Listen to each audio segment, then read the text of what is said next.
to be a member anymore. Yes. And in antithesis with cosmopolitanism, that there is actually the inclusion of everyone that can share some identity, or like in the Roman model. Yeah, the Roman model, like the imperialistic public model of inclusion. Imperialistic, yes.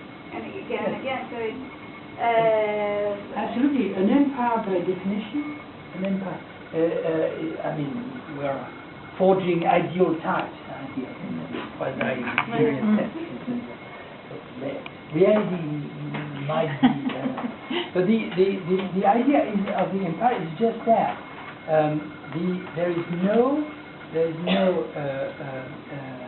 outside in the proper sense, or better, the outside is a sort of very vague, obscure.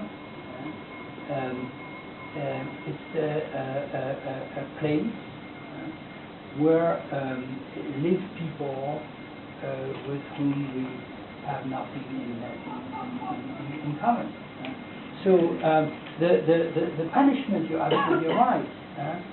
The notion of exile does exist, but it's like any imperial construction. To be exiled, like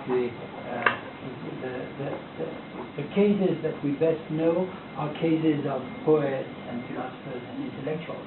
So Seneca or Ovid, they're sent to the extremities of the empire.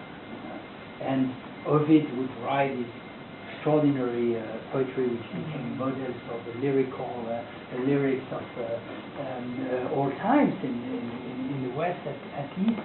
About what it means to live on the shores of the Black Sea, thousands of miles away from the capital, the place of the arts and all that, and dream of returning. But this is totally different from the Greek structure that we were alluding to, where first of all exile is a rather standard form of political regulation of conflict. You find this. Aristotle is a very. I find it fascinating philosopher because he's absolutely honest. This is the opposite of Plato, for example, who continuously hides what he wants you to understand or believe, or makes it allegoric. Whereas Aristotle says there is a difficulty here. How to discuss that? So, for example, suppose in the city, which is a democratic city where reciprocity reigns, where the criterion of citizenship is essentially, as I will comment tomorrow, it's a beautiful notion, very important throughout the ages, that the same people who one day take the orders will give the orders the day after, so that nobody is either on the side of the ruler or the side of the ruled once forever.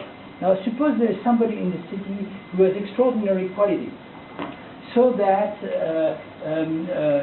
not only he will believe himself to be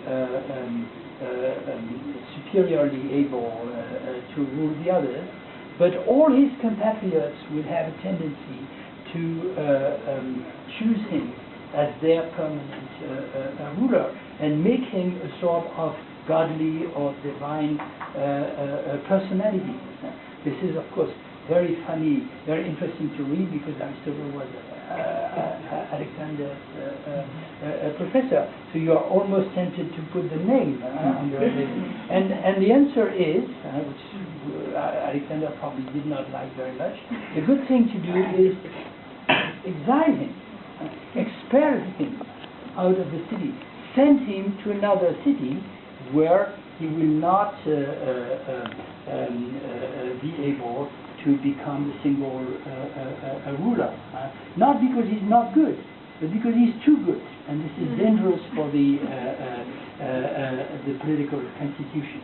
So this is already, of course, a very fascinating discussion of charisma and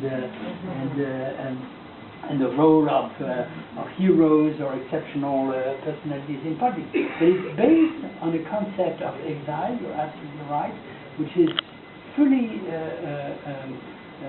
incompatible with an imperial notion of